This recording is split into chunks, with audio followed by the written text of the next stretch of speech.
Բարի օր ախպերներ ջան։ Եկել եք ճշտի օֆիս, ես ձեր հետ կիսելու բան ունեմ, մեռնեմ ձեզ։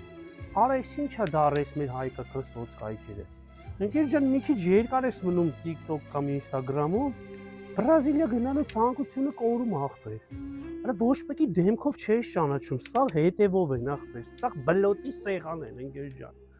Այն օրը մեր փողոցից մեկը կար, քուրս աղորը TikTok անում։ Ասի ընկեր ջան, էդ ինչ արա, ոնց թերթում ենք, քուրը տա հայտնվում հետևով։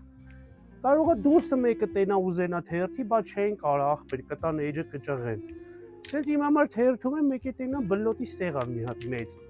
Արա ասի ախպեր, բլոտի սեղանի վրա այդքան փող եք դնում, ում սեղանի վրա էլ դնեք լավ թաշախուստ ունենաք։ Ընկեր ջան, եթե քեզի սեղան ա պետք 6 աթոռով օրինակի համար 219,000-ով, դու ինձ ասես, քեզ կասեմ ռեզոնից կվերցնես ընկեր Target, TikTok, Instagram-ից բլոտի սեղանները ինչ գործ ունեք։ Արա ես այդ բլոտի սեղանի տան ворցերի վրա եմ զարմանում։ Չնայած ընդ ուրա ворց 7-9 թերզ էլի ապե համ էլ լսել եք որ